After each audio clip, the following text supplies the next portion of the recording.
कल हम लोग पढ़े थे प्रतिलोम त्रिकोणमितीय फलन, एनसीईआरटी का अध्याय दूसरा। इसका इंग्लिश नाम है इनवर्स ट्रिगोनोमेट्रिक फंक्शन। इसके बारे में थोड़ा सा आज हम लोग केवल डिस्कस करेंगे। चलिए ध्यान से देखिएगा। तो सबसे पहले कल मेरा जो पहला टॉपिक था वो था फलन का प्रतिलोम। फर्स्ट टॉपिक का नाम क्या था? फलन का प्रतिलोम। इसके बारे में थोड़ा सा केवल डिस्कस करेंगे। इसका इंग्लिश नाम पूरा क्या हो जाएगा बाबू? Inverse of function. ये क्या होता है कि जब कोई फलन, मान लेते हैं कि कोई फलन मेरा fx है, fx बराबर क्या है? y है। यहाँ पर f मेरा फलन हुआ, तो fx बराबर अगर y है तो x बराबर आप लिख सकते हो, f इधर जाएगा तो बोलो क्या हो जाएगा? f inverse y। इसे क्या पढ़ेंगे हम लोग? x बराबर f इनवर्स y। मतलब अगर कोई फलन इधर है और उस फलन को इस साइड से इस साइड भेजेंगे तो उस फलन पर क्या आ जाता है? इनवर्स आ जाता है। ध्यान दीजिएगा।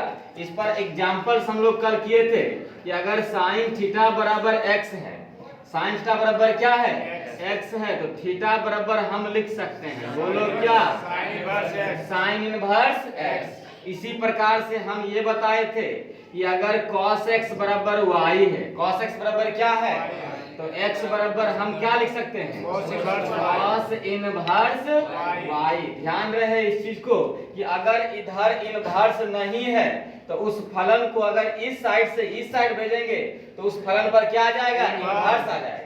और अगर पहले से इनवर्स रहे, जैसे कि अगर पहले से रहे कि साइन इनवर्स x बराबर y, साइन इनवर्स x बराबर क्या?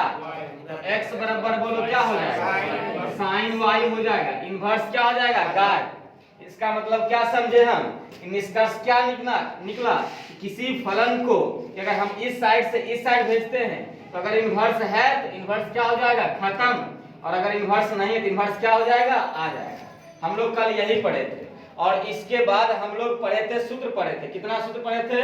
15 सूत्र पढ़े थे, जिसका नाम था प्रतिलोम त्रिकोणमितीय फलन का गुण धर्म, है ना? इसके बारे में थोड़ा सा डिस्कस कर लेते हैं। हम लोग क्या क्या सूत्र पढ़े थे।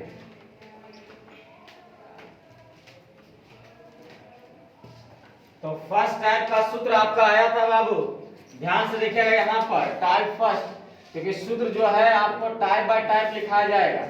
फर्स्ट टाइप का सूत्र था साइन इनवर्स साइन थीटा बराबर बोलो क्या होता है? थीटा, है ना? इसी प्रकार से cos इनवर्स cos थीटा बराबर थीटा। इसी प्रकार से tan इनवर्स tan थीटा बराबर थीटा। इसी प्रकार से cot इनवर्स cot थीटा बराबर थीटा। इसी प्रकार से sec इनवर्स sec थीटा बराबर थीटा। इसी प्रकार से cosec इनवर्स cosec थीटा बराबर थीटा। कितना सूत्र हो गया? एक प्रकार से था और ये सारा सूत्र आपको हम याद करा चुके हैं। अगला जो है आपका टाइप 2 में आते हैं। तो टाइप 2 का जो सूत्र है उसको ध्यान से देखिएगा। ये लिखे थे फलन को चेंज करने के लिए। अगर साइन इनवर्स x है तो साइन का उल्टा क्या होता है? cosec। तो साइन का उल्टा जैसे ही आप cosec लिखोगे तो साइन इनवर्स x है, इधर आके बोलो क्या हो जाएगा?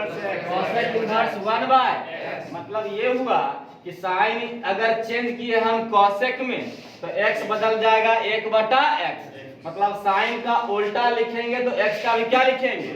उल्टा लिखेंगे। उसी प्रकार से cosec इनवर्स 1/x बराबर बोलो क्या हो जाएगा? Sine inverse x। इसी प्रकार से, है ना, अगला देखेंगे कि cos इनवर्स x बराबर बोलो क्या हो जाएगा? है ना, cos का उल्टा sec इनवर्स 1/x। अगला बाबू sec इनवर्स x बराबर क्या हो जाएगा? cos inverse 1/x। उसके बाद अगर tan लिए तो tan इनवर्स x बराबर बोलो क्या हो जाएगा? cot inverse 1/x। अगर लिए cot लिए तो cot इनवर्स x बराबर बोलो क्या हो जाएगा, tan इनवर्स 1/x। ये हम पढ़ चुके हैं। उसके बाद आता है आपका टाइप 3। टाइप 3 में मात्र 3 फॉर्मूला पढ़े थे। एक हम लोग पढ़े थे क्या, sine inverse x plus cos inverse x बराबर π/2।